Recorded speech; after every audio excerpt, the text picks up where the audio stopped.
Bon et bah, enchantée, moi je suis vraiment contente du coup, d'être ici. Donc je m'appelle Océane Bondis, donc je suis fondatrice de l'agence Maison Leverage du coup. Donc comme Léo l'a dit, moi et comme je l'ai répété aussi du coup, j'ai commencé il y a vraiment 5 ans, donc j'ai 23 ans, donc j'ai commencé l'année de mon bac du coup, avec mon conjoint du coup qui s'appelle Maxime. En fait, on a commencé avec notre propre marque e-commerce du coup qui était Royaume de la boîte. C'était une boutique de rangement à montres et bijoux assez haut de gamme avec un bon branding. Et en fait, on a décidé de se concentrer directement là-dessus sur comment est-ce qu'on allait pouvoir réussir à vendre avec des émotions. Et en fait, ça, c'est hyper important parce que c'est quelque chose qu'on voit pas souvent d'un point de vue purement SEO, technique. Et en fait, on s'est vraiment concentré là-dessus. Et donc, du coup, on s'est spécialisé surtout au fur et à mesure dans cette niche, en fait, avec un haut panier moyen. Et du coup, maintenant, l'idée, si j'interviens aujourd'hui ici, c'est pour vous parler justement de OK, comment est-ce qu'on peut concilier le branding avec un bon SEO pour faire en sorte que justement, bah, à la fin, on puisse vendre et qu'on puisse faire du chiffre tout en ayant un bon SEO et un bon branding parce que les 2 sont vraiment bien compatibles quand on fait les choses bien. Donc, j'ai commencé avec ma propre marque, mais on a accompagné beaucoup d'entreprises aussi au fur et à mesure. Donc là, on travaille, aujourd'hui avec les plus grandes, donc Self Access. Par exemple, si vous voulez, faire une pub en tant que marque, entre, le JT de TF1 et L'amour est dans le pré, par exemple, vous allez devoir faire appel à une plateforme, en fait, pour avoir un spot publicitaire. Donc le spot publicitaire est aux alentours de 15 000 - 20 000 €. Donc, justement, pareil, il y a des prestations SEO à faire aussi pour ce type d'agence. Brad Paris, qui est une agence de communication et de branding assez haut de gamme, donc du coup, qui est avec un ancien photographe de LVMH. Problème de la boîte, du coup, ma propre marque, Smile, qui est un cabinet d'orthodontie. On est sur un panier moyen à 4 000 €. C'est pour des gouttières transparentes Invisalign. Mozart, qui est un cabinet du coup pour des commissaires aux comptes, si vous avez besoin de faire de la transformation juridique. Donc là, pareil, on est sur des paniers moyens à plus de 1 000 €. Umawell, c'est la niche de la santé, des cures pour femmes ménopausées. Donc là, on est sur un système d'abonnement de recurring aux alentours de 200 € par mois. Horus Group, là, très important aussi, c'est vraiment très très varié. Je vais vous montrer plein d'exemples pour que ce soit vraiment compréhensible et que vous puissiez avoir un bon point de vue. Horus Group, en fait, va tout simplement faire de l'emballage, par exemple, pour Aromazone, Yves Rocher. Donc là, pareil, on est sur des gros paniers moyens à plus de 20 000 € à l'année. Et Parocaisse, qui est une marque de thé de luxe. Voilà, donc je suis plutôt bien placée pour vous parler justement de comment concilier les deux, le branding et le côté SEO, parce que justement, toutes ces entreprises-là fonctionnent d'un point de vue purement SEO. Donc, en fait, je me suis dit, là, il y a quand même pas mal de personnes qui sont un peu experts SEO, mais je sais aussi qu'il y a peut-être des CEO, des fondateurs, des responsables marketing qui regardent ces conférences-là. Et du coup, je me suis dit, OK, Océane, comment tu peux faire en sorte que ce soit pas trop technique, que ce soit accessible pour tout le monde et que je puisse vraiment apporter quelque chose. Et donc, du coup, l'idée, c'est que je puisse vraiment parler à tout le monde. Donc, si vous êtes décideur, vous allez comprendre vraiment pourquoi investir ou pas dans le SEO. Ça peut être quelque chose de rentable pour vous. Si vous êtes dans le marketing, vous pilotez par exemple une stratégie marketing, que vous êtes missionné pour ça, vous allez comprendre justement comment pouvoir piloter ça comme il faut avec une bonne stratégie et recruter les bonnes personnes pour votre stratégie SEO sans compromis derrière. Et si vous êtes dans le SEO, justement, vous allez avoir pas mal de techniques et de tactiques, parce que c'est quand même ce qu'on aime, qui marchent justement pour les niches avec un haut panier moyen. Donc, ce qu'on va voir ensemble déjà, ça c'est hyper important. Il y a encore des mythes dans le SEO qui vous empêchent de vous développer. Vraiment, tous les secteurs confondus, c'est des choses que je vois encore en call, en appel. Peut-être que vous, en tant qu'expert SEO, vous les avez peut-être pas forcément parce que, si vous avez plus de clients, et cetera. Mais moi, je le vois encore. Des fois, j'ai encore des CEO qui ont des mythes par rapport au SEO de c'est encore des pavés de texte, c'est encore trop, j'ai pas envie d'avoir du bourrage de mots-clés, et cetera. Et justement, je vais venir déconstruire ces mythes-là pour vous faire comprendre que, bah, justement, on peut bien concilier les deux. Aussi, je vais vous faire comprendre pourquoi vraiment le SEO, c'est votre meilleur allié pour parler de votre entreprise, tout secteur confondu. Comment transformer chaque recherche Google en une expérience unique pour vos visiteurs, parce que c'est ça qui compte, c'est vraiment l'humain derrière. Et ça, c'est quelque chose de très important qui est vraiment sous-estimé. Et surtout, la méthode exacte pour définir une stratégie SEO qui sublime votre image. Ça, sublime, je l'ai mis en majuscule parce que c'est la base, en fait, d'un point de vue purement SEO. Le SEO, c'est ce qui va être dit de vous sur les moteurs de recherche, c'est ce qui va être dit de vous sur Internet, en partie. C'est hyper important et encore plus là sur l'année 2025, sur la fin de cette année et sur les années à venir.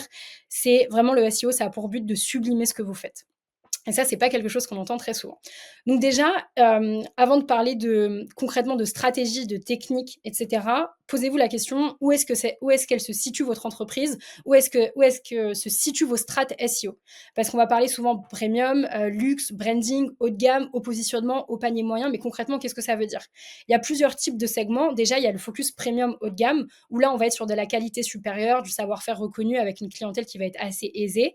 Et là, on va vraiment avoir un focus de stratégie de différenciation à la qualité. Et donc là, par exemple, on va être sur des marques comme Cézanne, de Couples, pour des marques e-commerce qui ont bien push leur SEO aussi avec un beau branding. Mais on va aussi avoir, par exemple, des cabinets d'avocats, Hashtag Avocat, qui est du coup un avocat spécialisé dans le Web3 avec une vraie agence d'avocats. Et pareil, ils ont beaucoup push leur stratégie SEO et on est aussi sur un gros panier moyen. Après, il y a le côté luxe, et donc là, on est sur des héritages de marques de tradition, de savoir-faire, avec un savoir-faire vraiment exceptionnel derrière, où là, on est sur une stratégie de différenciation à la qualité. Donc là, ça va être les grosses marques, Hermès, Louis Vuitton, Gucci, etc., où là, effectivement, c'est le nom de marque qui va ranker en tant que tel. Il n'y aura pas forcément besoin de faire du SEO par rapport à ça. Enfin, après, ça, c'est vraiment des points de vue de chacun, mais moi, je considère que le SEO, c'est quand même votre contenu, c'est ce qui va être dit de vous. Donc, on peut toujours faire du contenu, même sur des marques comme ça. Parce que justement, il y a toujours de nouvelles personnes à aller chercher, encore plus avec la Gen Z qui arrive, qui justement est en demande de ces nouvelles marques-là et qui préfèrent souvent acheter d'un point de vue purement e-commerce sur des sites plutôt que de se rendre directement en boutique. Donc, il y a un nouveau segment à aller toucher et justement, il y a un enjeu pour ces marques-là de se moderniser, de se diversifier sans pour autant non plus attirer n'importe qui parce que c'est quand même leur but, c'est de justement être sur une clientèle assez aisée et assez ciblée. Donc ensuite, il y a des niches qui sont sous-estimées. Les niches qui sont vraiment sous-estimées avec lesquelles j'ai l'occasion de travailler. On est sur des gros paniers moyens, parfois à plus de 20, 30, 40 000 euros. Et là, le SEO a une place hyper importante. C'est la niche du BTP, de l'immobilier, de la construction. Donc là, par exemple, sur tout ce qui est construction de maisons individuelles haut de gamme, les rénovations d'envergure, donc les cuisines, les salles de bain, les extensions, les piscines haut de gamme aussi, la menuiserie premium. Idem, la partie santé et médicale, donc sur la chirurgie esthétique, la partie dentiste, les cliniques privées et spécialisées, la médecine esthétique, la fertilité, la PMA. Ça, c'est des niches qui sont vraiment en plein essor, je le vois, où pour certains CEO et certains fondateurs qui commencent à comprendre vraiment que faire du SEO, c'est quelque chose d'important, mais qui viennent et qui disent, bon, bah, mais concrètement, comment est-ce que je vais faire pour faire du SEO avec ces niches-là? Et donc, justement, c'est possible. Et il y a un point commun avec toutes ces niches-là que je viens de vous dire par rapport au branding, au côté haut de gamme, etc. C'est que c'est des niches qui ont toutes besoin de contenu pour faciliter la réflexion. On est sur des clients qui vont consulter beaucoup de pages avant de vous contacter ou de faire appel à vos services ou qui vont surtout parfois comparer 5-15 prestataires ou qui vont comparer des sites. Et justement, le SEO, c'est là où va pouvoir vraiment y avoir une différenciation par votre expertise.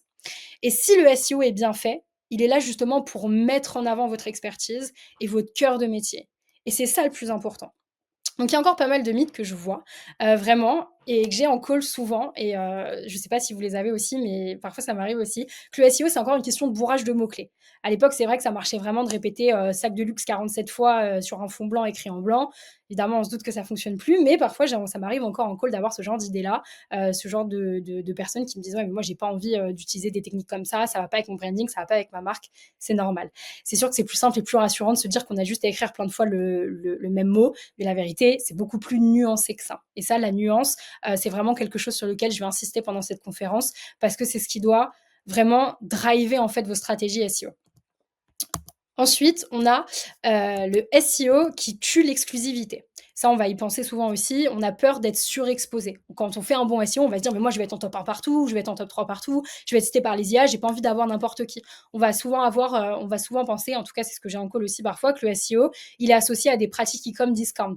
Que le luxe, on attire peu de clients, mais ils vont être qualifiés, tandis que le SEO, c'est beaucoup de clients lambda et c'est pas forcément ce qu'on souhaite. Comme si, en fait, on pouvait pas jauger, on pouvait pas trouver un angle, un point de bifurcation entre les deux. Bah si, justement, c'est possible. Et ça, c'est ce qu'on va voir. Sinon, celle-là, je l'ai encore eu il y a pas très longtemps. Non, mais moi, de toute façon, le SEO, c'est juste des pavés de texte. J'ai pas envie que mon site ressemble à ça. Alors non, effectivement, le SEO, ça ne ressemble plus du tout à ça. Hein, c'est plus du tout d'actualité. On peut écrire du contenu, on peut écrire du texte, on peut vraiment mettre en avant votre marque, ce qu'elle est réellement, en écrivant comme il faut. Ok. Et donc moi, je me suis dit, en fait, par rapport à ça, j'ai l'impression que, les prospects, les clients et même encore aujourd'hui, on a l'impression que ça se voit quand on fait du SEO. C'est vrai, on peut se dire: «Non mais est-ce que cette marque-là, elle fait du SEO? Est-ce que ça se voit vraiment?» Et la question, c'est qu'il y a plusieurs types de SEO. Il y a vraiment le SEO qui va ternir votre image. Ça, c'est le vendeur de rue qui vous agrippe. C'est celui qui va crier, qui va insister, qui va répéter, le vendeur de tapis qui va vous dire: «Venez, venez dans ma boutique, promotion, achetez pas cher», vous le voyez arriver à 100 mètres et vous changez de trottoir quand vous le voyez. Ça, effectivement, c'est sûr que ça va être compliqué, de pouvoir, justement lier le branding et la partie SEO par rapport à ça. C'est pas ce qu'on cherche, c'est pas ce qu'on veut en tout cas, c'est pas vraiment le sujet. Mais par contre, il y a un bon SEO et là, moi, j'aime bien avoir cette métaphore-là, c'est le majordome de votre palace. Vous ne le voyez pas forcément en tant que visiteur quand vous arrivez sur le site. C'est grâce à lui que les portes, elles s'ouvrent au bon moment. C'est grâce à lui que vous trouvez exactement ce que vous cherchez et c'est grâce au SEO que l'expérience, elle est fluide et naturelle. Et ça, c'est hyper important parce qu'on se dit souvent: «Ouais, non, mais enfin, c'est toujours c'est grâce aux web designers, c'est grâce aux gens qui, enfin, c'est grâce aux personnes qui vont faire du SEO, c'est grâce aux personnes qui vont faire les réseaux sociaux». Mais le SEO a une place hyper importante dans toutes les stratégies vraiment que j'ai pu retrouver. C'est justement à quel point, en fait, c'est vraiment le SEO qui va faire en sorte, que votre entreprise et que votre marque, elle soit sublimée. Et donc du coup, moi j'aimerais qu'on pose les bases quand même avant d'aller un peu plus loin. Le rôle d'un bon SEO en 2025, parce qu'on a parlé de faire les choses comme il faut. Et ça, c'est vraiment important. C'est le côté justement d'avoir une nuance, d'être vraiment consciencieux dans tout ce qu'on va faire. Donc le rôle d'un bon SEO en 2025, c'est celui qui va faire office de guide. C'est celui qui va anticiper ce que cherche le client, qui va structurer l'information pour qu'elle soit trouvée de manière naturelle. Et j'insiste sur ce mot-là, de manière naturelle. C'est de ne pas utiliser des biais techniques, etc. C'est de vraiment se concentrer sur l'essentiel. C'est celui qui va structurer l'information. Quand vous tombez sur une page produit plutôt qu'une home, et ben ça, juste ça, c'est du SEO. Mais pour ça, il faut le comprendre. Deuxièmement, ça va être le traducteur invisible. C'est celui qui va traduire le langage de l'entreprise en langage client. La marque qui va dire collection printemps-été 2025, le SEO, il va dire robe légère tendance, par exemple. Le SEO, c'est celui qui va faire le pont, justement, sans que ça se voit. Et c'est justement comme ça, avec le branding, qu'on va pouvoir lier les deux. Surtout, le rôle d'un bon SEO, c'est l'architecte. C'est celui qui va construire la logique de navigation. C'est le client ne voit pas la structure, il va la vivre. Et toutes ces informations-là, en fait, ce que je suis en train de vous dire, c'est ce qui s'inscrit vraiment dans une idée de branding, dans une idée de, c'est comme ça que vous allez vraiment réussir à concilier les deux. C'est en ayant une vue d'ensemble sur le business que vous êtes en train de gérer. Et de vous dire, à l'heure actuelle, moi, là, en tant qu'expert SEO, j'ai la mission, justement, de faire en sorte que tout se passe bien et que tout soit OK. Donc, vous avez ce rôle de guide, de traducteur, d'architecte et de conseiller client parfait. De répondre aux questions avant qu'elles soient posées pour que le client se sente compris et pas pisté. Ça, c'est le plus important. Tout le monde a horreur d'arriver dans un magasin. On a un commercial qui arrive, effectivement, et qui va nous poser 25 milliards de questions. Non, on reste tranquille, on reste calme. Je viens là, j'ai peut-être un besoin, j'ai un souci, je me renseigne. Et ben, en SEO, c'est le même principe quand on arrive sur un site web. Et en fait, je me suis rendu compte que plus le SEO était sophistiqué, en fait, et moins il se voit. Plus l'expérience, elle est naturelle, plus le travail en amont est complexe, et mieux c'est. Il y a une vraie compréhension du persona à avoir dès le début. Et c'est là vraiment l'essence quand on parle de branding combiné au SEO. C'est hyper important. C'est comme un sac Hermès, par exemple, ou pour les grandes marques, vous voyez directement le produit fini, la beauté, mais pas les heures de couture et les heures de réflexion derrière qui ont été faites en interne. Et ben, le SEO, c'est le même principe. Le processus d'un bon SEO, il a plusieurs vocations. Mais déjà, il y a 4 axes qui sont hyper importants que je vais vous développer. Déjà, on l'entend souvent, mais on ne sait pas vraiment comment l'appliquer parce qu'on entend un peu tout et son contraire. C'est de comprendre l'intention de recherche derrière. Structurer l'information de manière intuitive, créer des contenus qui répondent à de vrais besoins et optimiser l'expérience sans la dénaturer. L'idée, c'est que vous soyez trouvé par ceux qui cherchent ce que vous vendez et pas par ceux qui tombent sur vous par hasard. Et donc, du coup, là, on peut se poser la question, mais OK, Océane, concrètement, qu'est-ce qui fait qu'une personne, elle peut dépenser beaucoup d'argent chez moi, sur mon site? Et en fait, quand vous avez des produits et des services qui coûtent cher, tout est une question de marketing. Tout est une question de marketing. On peut penser que c'est oui, avoir une stratégie SEO hyper optimisée, optimiser contenu, faire des backlinks patati patata, on pense à 25 milliards de choses, mais tout je vous assure, tout est une question de marketing. Tout est une question de persuasion et de conscience. La conscience. La conscience, en fait, que vous allez mettre dans tout ce que vous faites par rapport à vos projets SEO et surtout dans le branding, quand vous êtes sur des paniers moyens élevés, c'est la conscience justement par rapport à votre client et à votre prospect, à la personne qui va vous lire en face. C'est pour ça que c'est important de poser les fondations, de bien les faire et de tester ensuite évidemment après parce qu'on n'oublie pas que le SEO, il faut tester justement pour savoir si ça fonctionne. On peut le faire, mais il y a toujours une base de fondation où on va se dire: «OK, qui est-ce qu'on a en face?» Et donc, il y a plusieurs moyens de faire ça. Déjà, il y a la partie acquisition, pour attirer les bonnes personnes. Donc là, on va cibler les bonnes intentions par stage de conscience. Il va y avoir la recherche ultra spécifique, donc une personne qui sait exactement ce qu'elle veut, avec précision. Donc par exemple, une personne qui cherche avocat litige vs avocat litige comptable Paris 17, c'est pas la même chose. Nous, notre travail, c'est de comprendre ça justement en tant qu'expert SEO et d'apporter toutes les informations sur un plateau d'argent à la personne justement qui cherche ça sur Internet, ok. Même sur les IA maintenant. Ça, on va le voir après aussi, c'est hyper important. Ensuite, il y a la recherche par savoir-faire. On est sur une personne qui veut comprendre avant de choisir. Comment choisir un expert comptable fiable, par exemple. Okay, ou alors comment choisir le meilleur cuir pour mes chaussures. On est sur des personnes qui ont des questions, qui se posent des questions, mais qui veulent comprendre. Ça, c'est hyper important. C'est ça, ce que je vous dis, c'est des choses que vous allez pouvoir appliquer sur votre site internet, sur toutes vos stratégies SEO, dans votre contenu. Et justement, vous allez pouvoir vous dire, OK, comment est-ce que je peux penser justement à ces intentions-là. Ensuite, il y a la recherche par réputation, où là, justement, le prospect va vouloir chercher la validation et la légitimité. Qui êtes-vous? Qui êtes-vous, en fait? Et là, le meilleur moyen, souvent, c'est de l'exprimer dans le contenu. C'est vraiment le plus important. Le contenu, c'est sincèrement ce qui peut, à l'heure actuelle, faire en sorte que vous décrochiez des ventes, qu'il y ait des devis qui soient signés, parce que la personne, si elle n'est pas convaincue par votre image de marque, par votre branding, par exemple, par vos photos, par vos réseaux sociaux, mais qu'elle pense quand même à vous, en fait, elle va quand même aller lire entre les petites lignes, justement, sur votre site internet. Et c'est là où vous allez pouvoir, justement, commencer à décrocher des ventes. Donc, par exemple, meilleure agence de production à Lyon, là, pareil, on est sur une personne qui cherche qui veut savoir votre réputation et qui veut savoir concrètement qui vous êtes. Donc, effectivement, l'idée, c'est d'identifier vos requêtes par type d'intention. Donc, précision, conseil ou réputation. Créer des calendriers éditoriaux par type d'intention avec une planification sur un mois.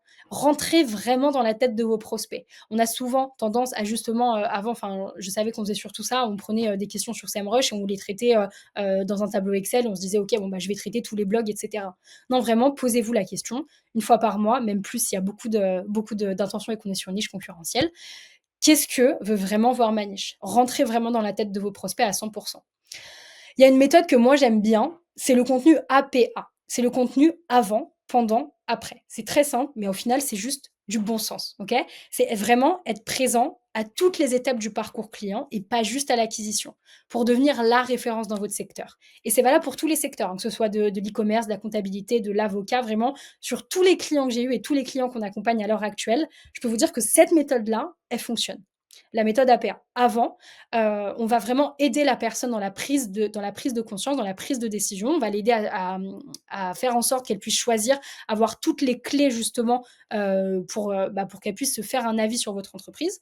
Pendant, par exemple, vous allez utiliser des conseils, des tutoriels, des FAQ.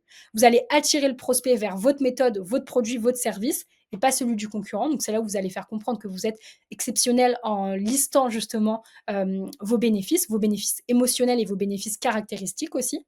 Vous allez vraiment plonger dans la tête de votre prospect. Après, justement, une fois que la personne est passée à l'achat, justement, là je vois qu'il y a 0, 2, 1, mais c'est 0, 2, 3. Après, justement, vous allez proposer par exemple de la suivi, de la maintenance, des évolutions, des baromètres pour que le client revienne pour chercher des réponses. Pour que vraiment la personne, elle vous associe à l'expertise et pas juste au service ponctuel. Et c'est comme ça justement qu'on crée une marque, une entreprise sur du long terme d'un point de vue purement SEO. C'est comment vous allez faire en sorte que votre prospect il se dise, mais là en fait, je vais aller voir cette entreprise-là, je vais faire appel à eux parce que justement, je sais qu'ils agissent comme la référence et que c'est la référence pour moi. De A à Z, en tout point, je sais que j'irai pas voir ailleurs. Et ça, c'est hyper, hyper important. Et pour ça, ça implique de avoir une stratégie SEO millimétrée. Vous allez vous dire, mais là, en fait, vraiment, le SEO, l'optimisation des moteurs de recherche, c'est justement la partie optimisation, c'est ce biais de rentrer dans la tête de vos prospects pour écrire du contenu qui va être adapté. C'est hyper important et c'est une des clés justement d'un bon branding et de bien lier justement le branding avec le SEO. Ensuite, pour convertir, justement, ça c'est le plus important. Comment est-ce qu'on convertit en tant que tel? Beh, évidemment, quand on est dans une niche et dans un branding assez élevé, on va éviter les pop-up à -30, -40, -50. C'est logique. On évite avec les réductions, pour pas qu'elles soient trop agressives, 15 maximum. L'expérience, elle doit être fluide, elle doit être évidente. On va pas pousser à l'achat. On facilite la décision avec de l'expertise. Montrez votre expertise. Montrez qui vous êtes en fait. Ça, c'est le plus important. Évidemment aussi la perf technique, ça c'est hyper important, je le répète, c'est évidemment, tout le monde s'en doute, mais un site lent, c'est vraiment une image cheap dès la première seconde. Si vous avez un site qui met trop de temps, au-delà de 3 secondes, c'est impossible. Ça, c'est hyper important. L'expérience mobile first, maintenant effectivement, on peut acheter, des produits ou faire appel à des services à plus de 10 000 à 15 000 € depuis un portable. C'est tout à fait possible maintenant. OK? Même sur des matelas, par exemple, de la literie qui va être super haut de gamme, on a un client là-dedans justement. On est sur des matelas à plus de 1 000 2 000 €. On a encore des personnes et de plus en plus des personnes qui achètent directement depuis le portable. Donc pareil, soignez vraiment votre expérience sur le portable. L'expérience sans friction évidemment, faites attention, à ce que votre site soit sécurisé au 404. Est-ce qu'on a un temps d'attente qui est trop long pour rentrer dans votre boutique, ou sur votre entreprise? Est-ce qu'on a un vendeur qui vous saute dessus ou est-ce que vos produits sont mal rangés? Ça, c'est vraiment hyper important. Posez-vous ces questions-là de: «OK, est-ce que mon client, quand il arrive, mon prospect, est-ce qu'il se sent bien? Est-ce qu'il a envie de partir? Est-ce qu'il est bombardé de pop-up, de branding qui partent dans tous les sens? Ou est-ce qu'il se sent à l'aise? Est-ce qu'il se sent bien?» Ça, c'est les questions et c'est vraiment le plus important. Ça, c'est hyper important. C'est quelque chose que j'ai appris, vous devez vraiment implémenter en tant qu'expert SEO dans toutes vos stratégies. Je vous ai dit que c'est vraiment tout est une question de conscience, de marketing, mais vraiment les niveaux de conscience, les 5 niveaux de conscience de votre prospect, c'est le plus important. Là, vous voyez que ça fait vraiment un système d'entonnoir. Bah, quand on est sur des niches de high ticket comme ça, quand on est sur du gros branding, et qu'on a vraiment une belle entreprise, une belle marque, on peut pas se permettre effectivement, hem d'avoir justement du texte qui se ressemble à chaque fois. On va devoir traiter justement tous les problèmes du prospect, toutes ses objections sur chacune des pages pour qu'à la fin, elle se dise: «OK, je sais que c'est ici que je dois aller et nulle part ailleurs». Et donc vos prospects, ils sont pas tous au même stade de conscience dans leurs besoins. Et quand on est sur une niche haut de gamme, sur un haut panier moyen, c'est hyper important et c'est ça qu'il faut avoir en compte. C'est vos prospects, ils sont pas tous au même stade. OK?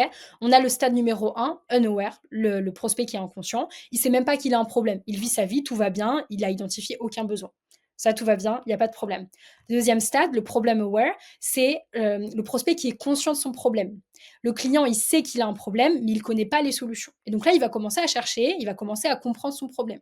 Il va juste se renseigner. Peut-être qu'il va tomber sur un blog de vous qui va expliquer concrètement, bah écoute, moi j'ai un problème, par exemple, j'ai froid la nuit aux jambes, comment est-ce que ça se fait, par exemple. Et donc là, il va se dire, ok, peut-être que c'est une question de régulation de température de mon corps, peut-être que c'est juste une question il fait pas assez chaud dans ma chambre, peut-être que c'est juste une question de c'est la literie qui est pas forcément adaptée, mais il va chercher, il va commencer à cogiter, il va commencer à réfléchir. Peut-être qu'il va tomber sur votre site, mais il va pas y prêter plus attention que ça. Ensuite, là, du coup, il va falloir commencer à éduquer avec des solutions possibles. Ils vont chercher justement comment résoudre ce problème, les solutions, les problèmes, comment faire. Et donc là, c'est par exemple des moments où vous allez écrire des guides complets, par exemple, sur comment réduire sa facture énergétique de 60. Dans le BTP, ça, c'est des choses où justement, c'est hyper important. Il y a des personnes qui se posent ces questions-là. Et la niche du BTP, c'est des niches à fort panier moyen.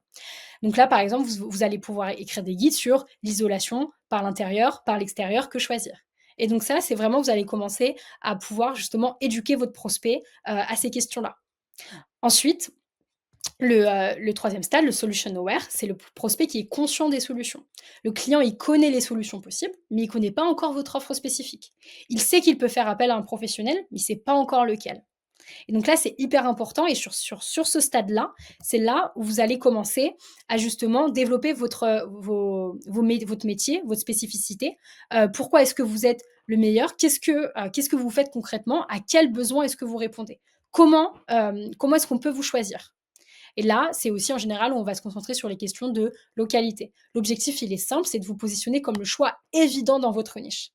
Et ça, c'est vraiment important, c'est l'évidence. À quel point vous allez faire comprendre à votre prospect que vous êtes l'évidence à part entière.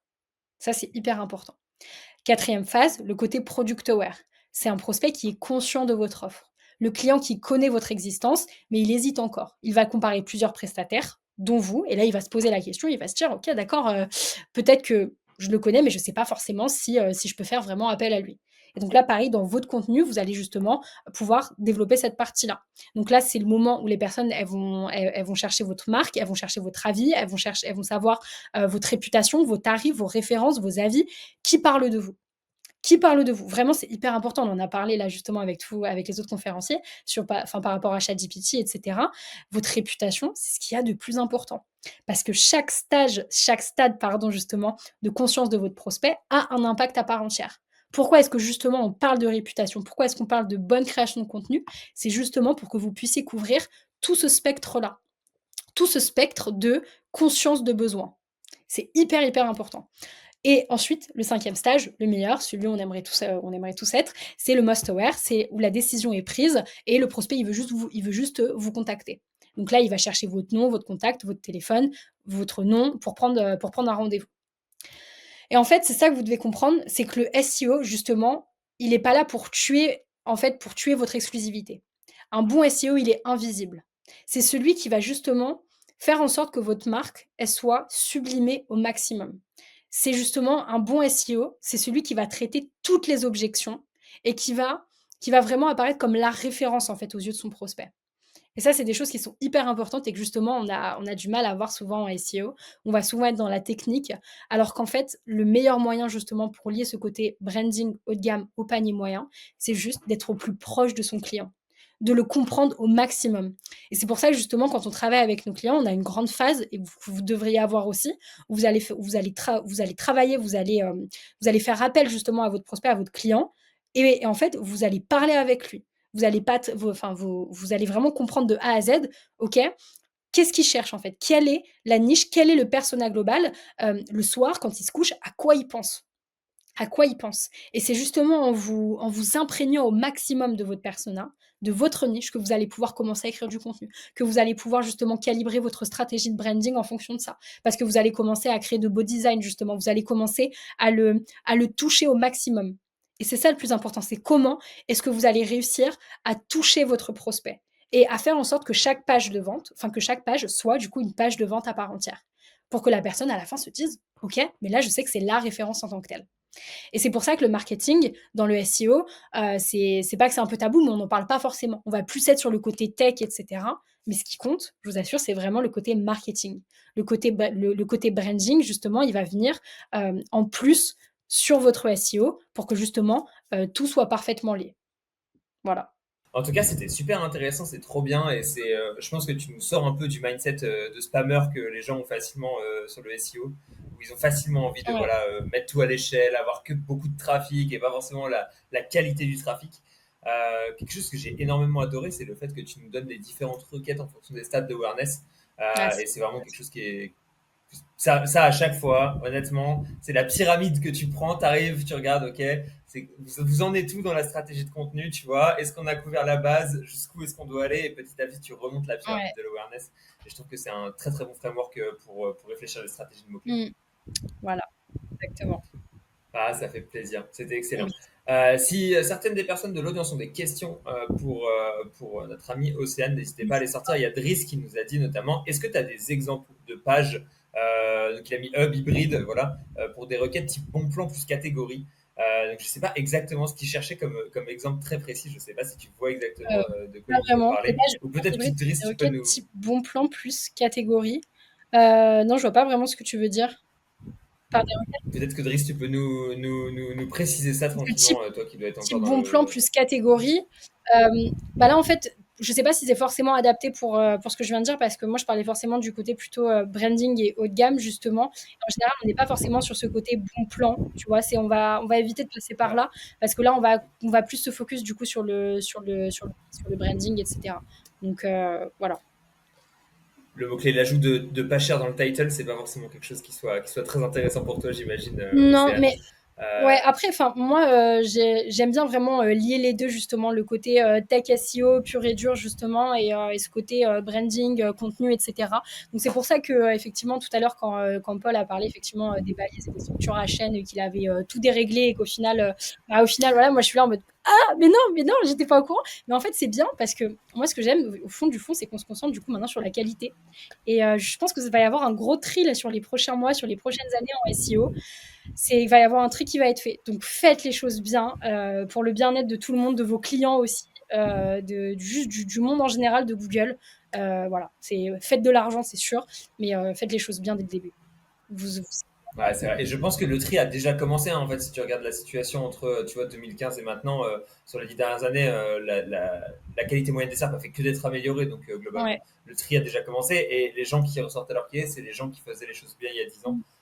Donc, je suis assez d'accord avec toi. La trend est globalement pour les gens qui font les choses bien, plus que pour les black hats spam. Ouais, carrément. On a Riab qui te remercie d'avoir remis le SEO à l'honneur. À un moment où le GEO prend de plus en plus de place, il nous a remis les bonnes choses en C'est gentil. place.